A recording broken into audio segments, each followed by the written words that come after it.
मातेपासून 1400 वर्षाच्या लेकराचा जन्म झाला, तो कसा झाला हो, याचा विचार जर केला तर हा देहाचा जन्म नाही, हा ज्ञान देण्याच्या योगानं घडलेला दुसरा जन्म आहे, अशा पद्धतीचा विचार करा. संत सद्गुरू आपल्याला ज्ञान देतात. संत तेथ विवेका असणे की जे, गुरु तेथ ज्ञान ज्ञानी आत्मदर्शन, दर्शनी समाधान.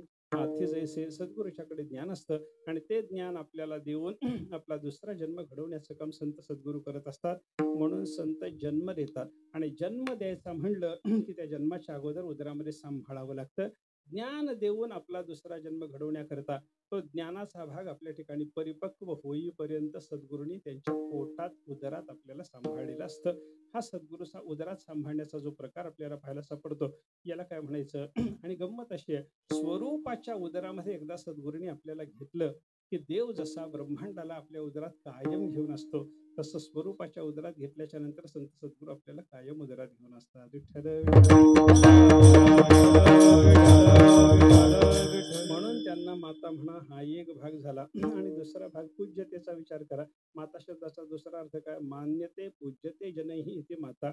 सगळ्याला पूज्य असते तिला माता म्हणतात. संत सद्गुरूचा विचार करा. संत सद्गुरू सगळ्याला पूज्य आहेत की नाही. संताचा विचार करत असताना साधू पुरुष देवादिकाला सुद्धा पूज्य आहेत असे वर्णन आपल्याला पाहायला सापडतात बरं का. सगळ्यांना, देवांना, ब्रह्मदेव, विष्णू, शंकर, सगळ्यांनी त्यांना नमस्कार करावा, सर्वांनी त्यांची पूजा करावी अशी योग्यता साधू पुरुषाची असते बरं का.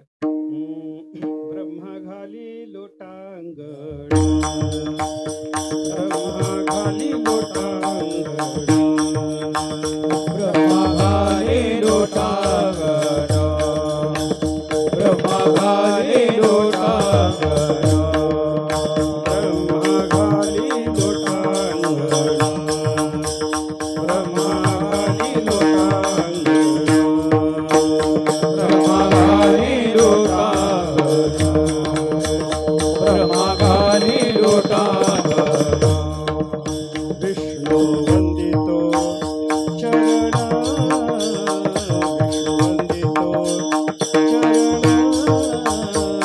ब्रह्मा घाली लोटांगण, ब्रह्मा घाली लोटांगण.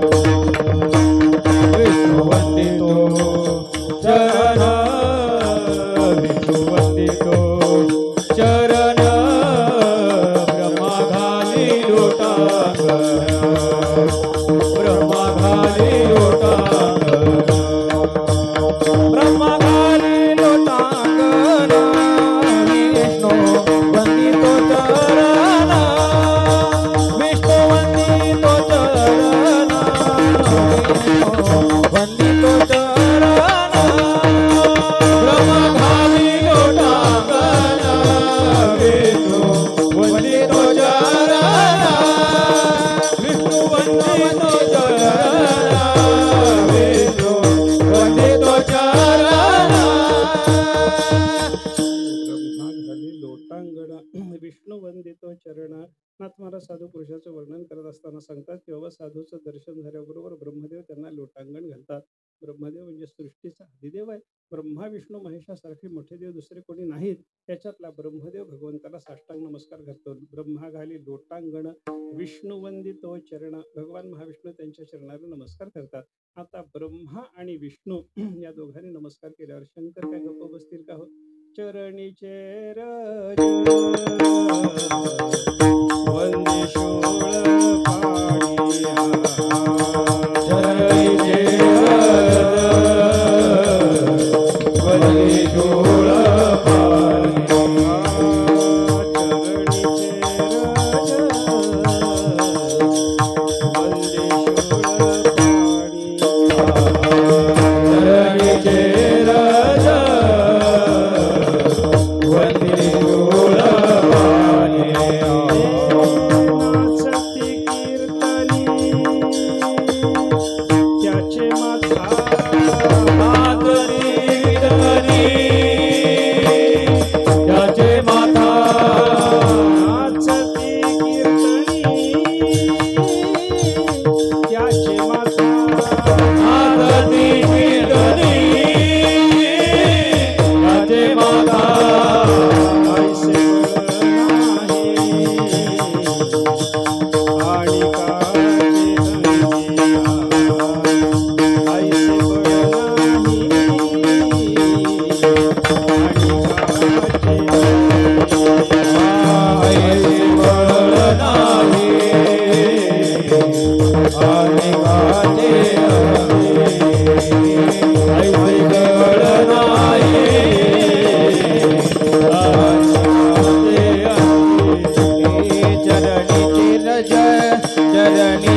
तुळबानी चरणीचे राजा चरणीचे राजा चरणीचे राजा म्हणजे तुळबानी चरणीचे राजा चरणीचे राजा चरणीचे राजा म्हणजे तुळबानी चरणीचे राजा चरणीचे राजा चरणीचे राजा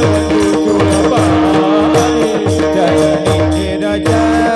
चरणीचे राजा चरणीचे राजा म्हणजे तुळबानी चरणीचे राजा चरणीचे राजा चरणीचे राजा म्हणजे तुळबानी चरणीचे राजा चरणीचे राजा चरणीचे राजा म्हणजे तुळबानी चरणीचे राजा चरणीचे राजा चरणीचे राजा म्हणजे तुळबानी हे नाच त्याचे माता नाचती त्याचे माता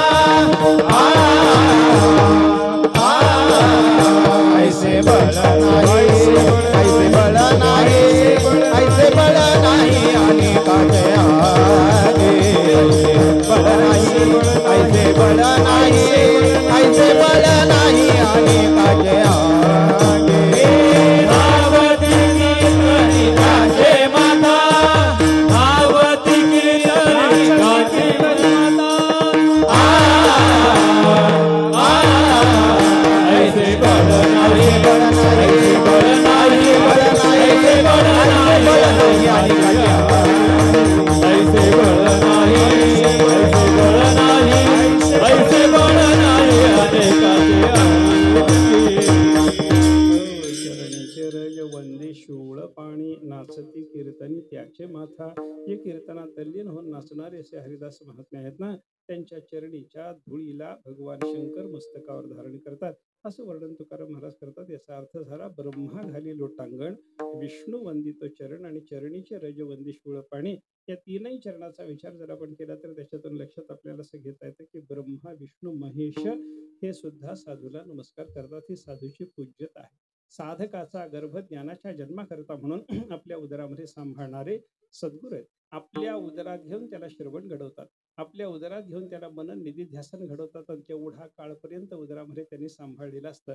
महावाक्याचा उपदेश करण्याच्या निमित्तानं श्वेतकेतूला उद्दालक ऋषींनी 9 वेळेला तो उपदेश केला. म्हणजे 9 महिने उदरात सांभाळण्याचा आहे. विठ्ठल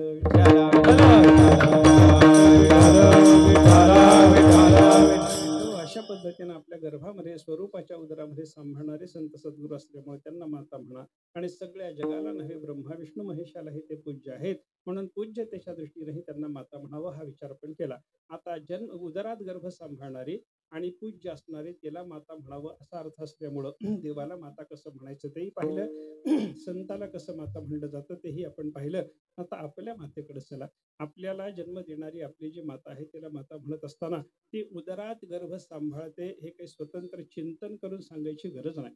आपली माता आपल्याला उदरामध्ये जन्म देण्याकरता सांभाळत असते हे आपल्याला माहिती आहे म्हणून त्याचा विचार करण्याचं कारण नाही. पण माता ही पूज्य असते याच्याबद्दल विचार करत असताना जी सगळ्यांना पूज्य आहे तिला माता म्हणायचं. मान्यते पूज्यते जनैही किती माता असा माता शब्दाचा अर्थ घेत असताना सगळ्या जगाला पूज्य असणारी तिला माता म्हणायचं. हा जर विचार करायचा झाला तर मातेची पूज्यता आहे का? मातेच्या पूज्यतेच्या बद्दल शास्त्रात असं वर्णन आहे. शास्त्र असं चिंतन आपल्याला त्या संबंधात सांगतं. सर्व वंदे नापी यतीना प्रसूर वंद्या प्रयत्नतः. शास्त्र असं सांगतं आपल्याला एखादा माणूस त्यानं जर संन्यास घेतला संन्यास घेतला म्हणजे विधियुक्त संन्यास घेतला, नुसते भगवे कपडे घालून फिरायला लागला की लगेच संन्यासी होत नाही. त्याला दंडग्रहण वगैरे वगैरे संन्यासाचा सगळा विधी असतो तो विधी करावा लागतो. असा विधियुक्त संन्यास ज्या माणसानं घेतलेला आहे ऐका, त्यानं कोणाच्याही पाया पडायचं नसतं. संन्याशी झाल्याच्या नंतर तो देवाच्या सुद्धा पाया पडत नाही. देवाच्या दर्शनाला संन्याशी जर गेला तर हातातला दंड त्या दंडाचं एक टोक देवाच्या छातीला आणि एक टोक आपल्या छातीला लावून संन्याशी नमस्कार केल्यासारखं करतात. याचा अर्थ असा आहे, एक टोक त्याच्या छातीला आणि एक टोक आपल्या छातीला लावून संन्याशाने देवाला सुचवलेलं असतं. देवा तुझी माझी बरोबरी आहे, तुझं माझं नाही भेद केला सहज विनोद. देवा तुझ्यात माझ्यात कोणत्याही प्रकारचा भेद नाही आणि तून मी एक असल्यामुळं कोणी कोणाला नमस्कार करायचा, म्हणून संन्याशी देवाला सुद्धा नमस्कार करत नाही. ऐका पुढं ऐका. त्या संन्याशानं तो जर आपल्या गावाच्या परिसरात आला आणि आपला मुलगा आहे म्हणून मायबाप त्याच्या दर्शनाकरता गेले. आपला मुलगा संन्याशी झालेला आहे, संन्याशी होऊन तो जगाच्या कल्याणाकरता काम करायला लागलेला आहे, असं जाणून माता पिता त्याच्या दर्शनाकरता त्या गर्दीमध्ये आले, तर गर्दीत आलेला बाप ओळखू येऊन तो समोर येऊन पाया पडत असेल तर संन्याशानं खुशाल पाया पडून घ्यावं. पण आई मात्र गर्दीत जिथं बसली असेल हुडकत तिथं जाऊन तिच्या पाया पडलं पाहिजे, असं शास्त्राचं चिंतन आहे. विठ्ठल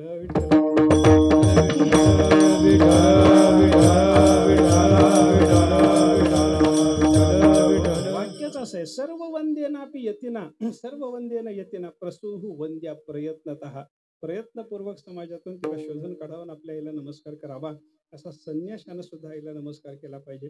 जो संन्याशी ज्याला देवाला नमस्कार करायची परवानगी नाही, जो संन्याशी असा असतो, अशा योग्यतेचा असतो की बापाने त्याला नमस्कार केला तरी त्याला परवा करायची गरज नसते.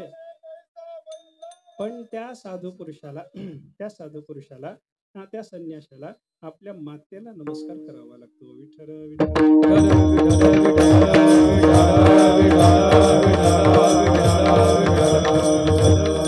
याचा अर्थ काय झाला, माता ही सगळ्यात पूज्य झाली असं आपल्याला चिंतन करता येतं. म्हणून पूज्यतेच्या दृष्टीने तिला माता म्हणा, गर्भ उदरात सांभाळते तिला माता म्हणा, तेव्हा सगळ्या जगाला जी पूज्य असते तिला माता म्हणा.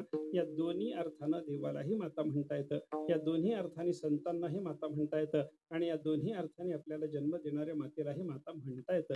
आज या ठिकाणी हा जो समारंभ आहे हा मातेच्या स्मरणार्थ म्हणून तुमच्या दत्ताराय कंठ भारती ठेवलेला आहे बरं का. आणि मातेच्या स्मरणाकरता हा प्रसंग असल्यामुळं मला असं थोडं वाटलं की मातेचं काय महत्व आहे त्या संबंधानं आपण बोलावं, म्हणून हा अभंग सेवेकरता घेतला. विचार आपण करतो देवाला माता म्हणायचं कारण कसं आहे. देव जन्म देणारा, उदरात गर्भ सांभाळणारा आणि पूज्यतेच्या दृष्टीनं देव माता कसा, संत माता कशी आहे आणि आपली माता कशी आहे, ती पूज्य कशी आहे याचा आपण विचार केला. ती माता कशी असते तर तिला लेकराचं सगळं हित कळत असतं, असं वर्णन महाराज अभंगाचे.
जाणे माऊलीचे चित्त, दोन्ही पाठ आहेत बरं का.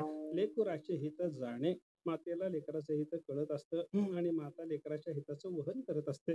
आपल्या लेकराचं हित व्हावं असं वहन करणं म्हणजे पोटामध्ये आपल्या पोराचं हित वागवणं. आपल्या पोराचं हित झालं पाहिजे अशी मनामध्ये भावना वागवणं याला हित वाहणं म्हणतात. आणि आपल्या लेकराचं हित जाणणं याला हित जाणणं असं म्हणतात बरं का. हित जाणणं वेगळं, वागवणं वेगळं आहे. पोराचं हित कळणं वेगळं आहे आणि पोराचं हित झालं पाहिजे अशी मनामध्ये भावना बागवणं हे वेगळं आहे. ऐका, सख्खी माता आणि सावत्र माता यांच्यात जर भेद आपण पाहायला लागलो तर सख्ख्या मातेला जसं लेकराचं हित कळतं तसं सावत्र मातेला सुद्धा लेकराचं हित कळतच असतं. पण ते हित उदरात वागवण्याचं काम मात्र सख्खी माता करते, सावत्र माता करत नाही. विठ्ठल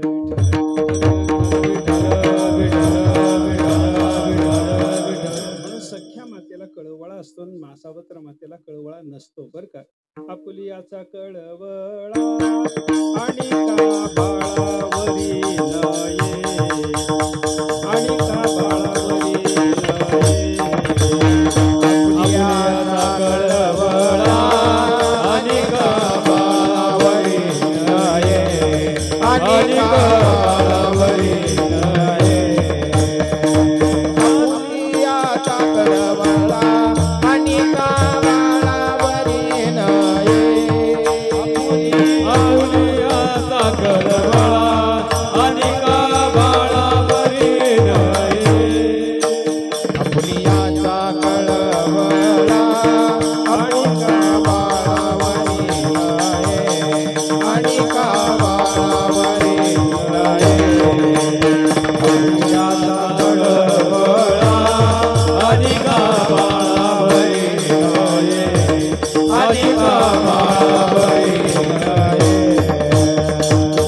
आपुलियाचा कळवळा आणि का बाळावरी नये. आपल्या लेकराच्या संबंधानं जसा उदरात गर्भ वाढवून याला जन्म दिलेला आहे अशा सख्ख्या मातेच्या हृदयात जसा कळवळा आपल्या लेकराच्या बद्दल असतो आणि का बाळावरी तैसा कळवळा नाहीये, तशा पद्धतीचा कळवळा मातेच्या अंतःकरणात दुसऱ्या लेकराच्या संबंधानं असत नाही. मी कशा करता बोलतो, हित जाणणं वेगळं आहे आणि हित वाहणं वेगळं आहे. हित जाणणं म्हणजे हे सावत्र मातेलाही शक्य आहे, पण आपल्या पोराचं हित झालं पाहिजे अशी भावना आपल्या उदरामध्ये वागवणं हे मात्र सावत्र मातेला जमत नाही, ते सख्ख्या मातेला जमतं. म्हणून वाहे हाही शब्दप्रयोग बरोबर आहे आणि जाणे हाही शब्दप्रयोग बरोबर आहे. हे जरी असलं तरी जाणेपेक्षा वाहेला जास्त किंमत आहे. विठ्ठल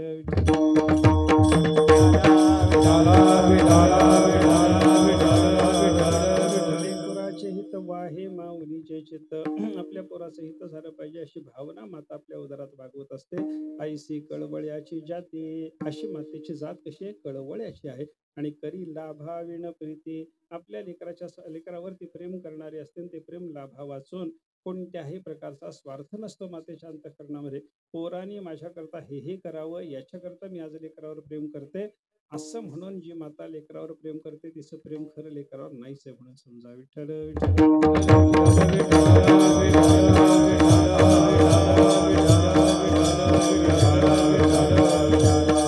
मग आपल्या लेकराचं हित व्हावं याच्याकरता धडपडणारी जी माता आहे ना, त्या मातेनं आपल्या पोराच्या करता काही हिताची योजना करत असताना एखाद्या वेळेला त्या पोराला राग येण्याची सुद्धा शक्यता असते. बघा, एखादं लेकरू असतं, लहान लेकरू असतं, धावत धावत जातं, रांगत रांगत जातं, चुलीजवळ जातं, चुलीतला विस्त ओढतं आणि तो धरण्याचा प्रयत्न करतं आणि तिथं जाऊन त्याच्या आईनं त्याला थोबाडीत देऊन बाजूला जर केलं तर त्या पोराला आवडतं का होते? आवडत नाही. पोरगा रडायला लागतं. आईच्या विषयी त्याच्या अंतःकरणावर क्रोध निर्माण होतो. हे लहानपणीच असतं असं नाही. अशा कोणत्याही विषासारख्या वस्तूजवळ जाऊ नये, अग्नीसारख्या वस्तूजवळ जाऊ नये. ते म्हातारपणापर्यंत जरी आई सांगत राहिली तरी आईबद्दल राग येणारे मूर्ख जगात असतातच. विठ्ठल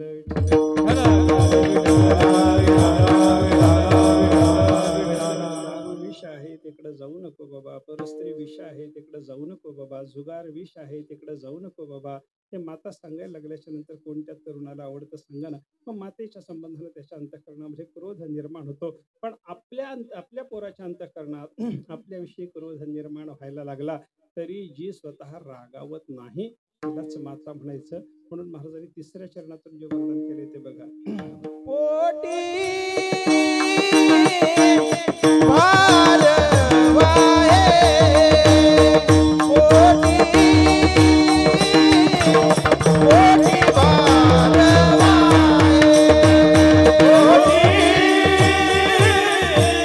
पोटी भार वाहे, पोटी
ज्याचा 9 महिनेपर्यंत भार वागवलेला आहे त्याचे सर्वस्वहीच आहे. त्यानं कसाही अपराध केला, आपण त्याचं हित सांगत असताना त्यानं आपल्याला मारहाण जरी केली, त्रास जरी दिला, तरी तो सहन करणारी माता असते. हे बापाला सहन होणार नाही खऱ्या वेळेला, पण मातेला हे सगळं सहन होतं. तिलाच माता म्हणतात. असा विचार सगळा मातेच्या संबंधातला सांगून, अशी माझी माता संत महात्म्य असल्यामुळं त्या संतावर मी माझा सगळा भार घालून आहे. महाराज अभंगाच्या शेवटच्या चरणात बोलतो. तुका म्हणे माझे तुका म्हणे माझे तुका म्हणे माझे तुका म्हणे माझे तुका म्हणे माझे तुका म्हणे माझे तुका तुका म्हणे तुका म्हणे माझे तुका म्हणे माझे तुका म्हणे माझे तुका म्हणे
संतावरी ओझे तुकोबारा शेवटी सांगतात. असा मातेसारखा साधू पुरुषाचा स्वभाव असल्यामुळं माझं ओझं सगळं संत महात्म्यावर मी घालून मोकळा आहे. म्हणजे मांजरीच्या पिलानं जसा मांजरीवर सगळा भार घालावा, तसं माझं सगळं परमार्थाचं ओझं मी तुमच्यावर घालून मोकळा आहे. तुका म्हणे माझे तुम्हा संतावरी ओझे, कारण मातेसारखा त्यांचा स्वभाव आहे. आता देव, संत आणि आपली माता या सगळ्यांना माता म्हणत असताना हे उदरात गर्भ सांभाळतात म्हणून आपल्याला त्यांना माता म्हणावं लागतं, आणि हे पूज्य असतात म्हणून त्यांना माता म्हणावं लागतं. देव पूज्य असल्यामुळे देवाला नमस्कार केला पाहिजे. त्या देवाच्या नमस्काराचं फल काय? साधू पूज्य असल्यामुळे साधूला नमस्कार केला पाहिजे. संताच्या नमस्काराचं फल काय? आणि आपली माता पूज्य असल्यामुळे मातेला नमस्कार केला पाहिजे. तिला नमस्कार केल्याचं फळ काय? एका एका श्लोकातून त्याचा शास्त्राच्या आधाराने विचार सांगतो. भगवंताला नमस्कार केला, एक कोपी कृष्णस्य कृतः प्रणामः, दशाश्वमेधाव भृतेन तुल्यः, दशाश्वमेधी पुनरेति जन्म कृष्ण प्रणामी न पुनर्भवाय. व्यास महर्षी महाभारतामध्ये सांगतात, एक भगवान श्रीकृष्ण परमात्म्याला नमस्कार करा. तुका म्हणे गोजरिया विठोबा पाया पडू द्या म्हणून एकदा परमात्मा पंढरीनाथाच्या चरणावर डोकं टेकून या. एक देवाला केलेला नमस्कार आपल्याला 10 अश्वमेध यज्ञाचं पुण्य देतो. असं चिंतन व्यासमहर्षी सुरुवातीला सांगतात. आणि 10 अश्वमेध यज्ञाचं पुण्य देतो हे सांगून झाल्याच्या नंतर व्यासमहर्षी म्हणतात, थोडं चुकलोच म्हणे मी बोलायला. कसं चुकलो? व्यासमहर्षी सांगतात, 10 अश्वमेध यज्ञ करणारा मनुष्य त्या पुण्याच्या प्रभावानं स्वर्गात जातून पुन्हा ते पुण्य संपल्याच्या नंतर त्याला मृत्यूलोकात जन्माला यावं लागतं. पण भगवंताला एकदा नमस्कार केला की त्याला पुन्हा जन्म नाही अशी त्याची अवस्था होते. हा देवाच्या नमस्काराचा परिणाम. आता साधूला नमस्कार केल्यावर काय मिळतं त्याच्याबद्दलचा विचार ऐका. अभिवादनशीलस्य नित्यं वृद्धोपसेविनः चत्वारि तस्य वर्धन्ते आयुः विद्या यशो बलम. आपण अभिवादनशील झालं पाहिजे. नमस्कार करण्याचा, मोठ्या माणसाला, साधू पुरुषाला नमस्कार करण्याचा आपला शील म्हणजे स्वभाव झाला पाहिजे. स्वभाव होऊन नमस्कार करणं वेगळं आणि कोणीतरी बळजबरीनं सांगतो म्हणून नमस्कार करणं वेगळं आहे. आपण स्वभाव होऊन नमस्काराचा संताला जर नमस्कार केला तर आपल्या 4 गोष्टी वाढतात म्हणे. आयुष्य वाढतं, ज्ञान वाढतं, यश वाढतं आणि आपलं बलही वाढतं. हा मोठ्या माणसाला, साधू पुरुषाला नमस्कार करण्याचा फललाभ आपल्याला सांगितला. आता मातेला नमस्कार करण्याचं फल काय असतं त्याचं वर्णन करत असताना आपल्याला काशी खंडामध्ये असं चिंतन पाहायला सापडतं. एक केलेला नमस्कार, सकाळी उठून आपलं स्नान वगैरे नित्यकर्म झाल्याच्या नंतर आपण आपल्या मातेला केलेला एक नमस्कार आपल्याला काय देतो ऐका. एका नमस्काराचं फल ऐका. भूप्रदक्षिण षटकेन काशी यात्रा युतेन च सेतुबंध शतस्नानैः तत्पुण्यम मातृवंदने. आईला केलेला एक नमस्कार आपल्याला एवढं फल देतो. काय काय? 6 वेळेला आपण पृथ्वीची प्रदक्षिणा केली, संपलं नाही. 6 वेळेला पृथ्वीची प्रदक्षिणा करण्यातून जे पुण्य निर्माण होतं ते पुण्य अधिक बेरीज करत चला. त्याच्यानंतर काशी यात्रा अयुतेनच, 10,000 वेळेला काशीची यात्रा केली. आपल्या घरून काशीला जायचं, तिथून परत यायचं, मावंद करायचं, पुन्हा दुसरी यात्रा करायची. अशा 10,000 यात्रा काशीच्या आपण केल्या. त्याचं जे पुण्य निर्माण होतं अधिक, अजून संपलं नाही, अधिक त्याच्यात अजून अधिक जोडून घ्यायचं आहे. काय करायचं? सेतुबंध शतस्नानैः. रामेश्वरला जाऊन रामचंद्र प्रभूंनी जो सेतू बांधला ना, त्या सेतुबंधाच्या ठिकाणी जाऊन आपण स्नान करायचं. किती? शतस्नानैः. 100 वेळेला तिथं स्नान करायचं. म्हणजे रामेश्वरची 100 वेळेला यात्रा करून तिथं सेतुबंधामध्ये स्नान करायचं. 10,000 काशी यात्रा करणं, रामेश्वरच्या 100 यात्रा करून तिथं सेतुबंधामध्ये 100 वेळेला स्नान करणं आणि सबंध पृथ्वीला 6 वेळेला प्रदक्षिणा करणं, एवढ्याचं मिळून जे पुण्य आहे, आपल्या मातेच्या पायावर डोकं ठेवून एक केलेला नमस्कार आपल्याला एवढं पुण्य रोज द्यायला तयार आहे. विठ्ठल म्हणून मातेची पूज्यता आहे हे लक्षात घ्या. आणि अशी पूज्यता ज्या मातेच्या ठिकाणी आहे तसाच संताचा स्वभाव आहे, असाच परमात्म्याचा स्वभाव आहे. म्हणून देवाला आणि परमात्म्यालाही माता म्हणता येतं. असा कोवळा स्वभाव, पूज्यतेचा स्वभाव असा साधू पुरुषाचा असल्यामुळं तुकाराम महाराज म्हणतात, आई सारखे ते आहेत. उदरात ज्याचा भार वागवलेला आहे त्यानं केलेले अपराध सुद्धा सहन करायला माता जशी तयार आहे, तसं आपण परमार्थ करत असताना आपल्याकडून चुकून मागून साधूचा अपराध जरी घडला तरी संत सद्गुरू आपल्याला क्षमा करतात. ते का क्षमा करतात? आपली माता आहेत म्हणून क्षमा करतात. हा पोटी भार आहे, त्याचे सर्वस्व हिस्स आहे, त्याचं सगळं सहन कर. अरे पोटात असणारा तो गर्भ, ऐका, कित्येक वेळेला बायकांना अनुभव असतो. उदरात गर्भ असताना ते पोर हालचाल जे करतं ना, त्याच्यात कित्येक वेळेला आईला पोटातल्या पोटात ते लाथे झाडून मारत असतं. आता पोटातल्या त्या गर्भानं लाथ झाडली तर आईला आनंद आहे का दुःख आहे सांगा ना? हा, आनंद असतो, आनंद असतो. ते मी एक लहानपणी पाहिलेलं दृश्य सांगतो. एक माऊली असं आपल्या मांडीवर लेकराला घेऊन बसलेली होती. 4-5 महिन्याचं लेकरू होतं आणि ते जोर जोरात लाथा झाडून त्याला मारत होतं. तिच्या पोटात वगैरे इकडे तिकडे त्या लाथा लागत होत्या. त्या लाथा लागत असताना समोरून जाणाऱ्या घरातल्या वाडवडील माणसाला ती माऊली सांगत होती, बघा हो किती जोरात लाथ मारतो. हे हसून सांगत होते. आता बघा हो किती जोरात लाथ मारतो, म्हणजे त्या 5-6 महिन्याच्या पोरानं लाथ मारल्याच्या नंतर आईला आनंद आहे म्हणून 20 वर्षाच्या घोड्यानं पुन्हा तिला आई तुला लाथ मारून दाखवतो म्हणलं तर चालतं का? चालत नाही. पोटी भार आहे त्याचे सर्वस्व हिस्स आहे. उदरात लहान असताना म्हणजे कोणत्याही प्रकारची जाणीव नसताना झालेला जो अपराध आहे, माता जशी सहन करते त्या पद्धतीनं संत महात्मे सुद्धा आपल्याकडून घडणारा अपराध सहन करतात. आपलं कल्याण करण्याची त्यांची प्रवृत्ती असते. त्या दृष्टीनं साधू पुरुषाच्या चरणाला आपण नमस्कार केला पाहिजे. साधू पुरुष आपल्याला स्वरूपाच्या उदरात घेऊन वाढवीत असतात म्हणूनही त्यांना माता म्हणलं, आणि साधू पुरुष आपल्याला पूज्य असतात म्हणूनही त्यांना माता म्हणलं.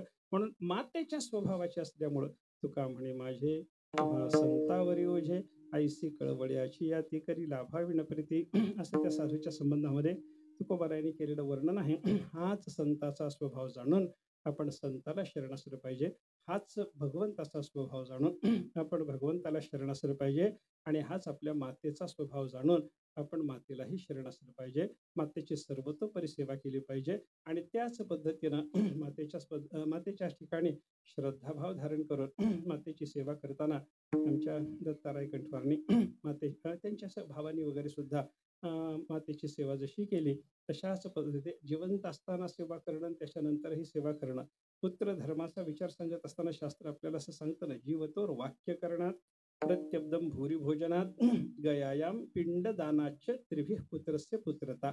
या 3 गोष्टी केल्याच्या नंतर पुत्राचा पुत्रधर्म सिद्ध होतो. मुलाचं पुत्रत्व सिद्ध होण्याकरता त्याला 3 गोष्टी कराव्या लागतात.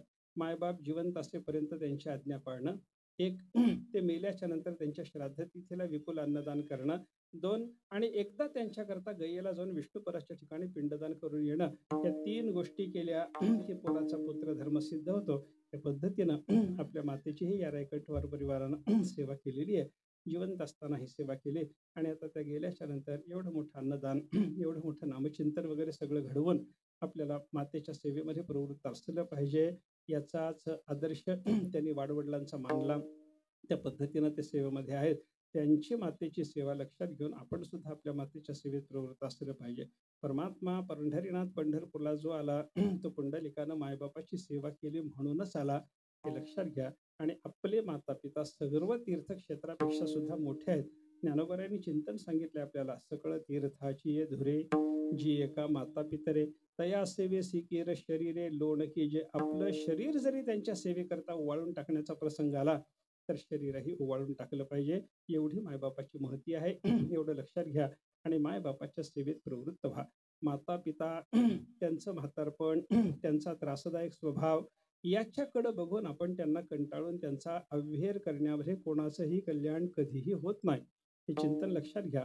आणि मायबापाची कंटाळवाणा स्वभाव असेल, त्यांच्याकडून कदाचित आपल्याला त्रासही होत असेल, आपल्या व्यावहारिक काही कामामध्ये त्यांच्या स्वभावानं अडचणही येत असेल, ते सगळं सहन करून, कारण काय लहानपणी त्यांनी आपल्याकरता हे जर सगळं सहन केलंय तर म्हातारपणात आता त्यांच्याकरता आपल्याला हे सगळं सहन करणं भाग आहे.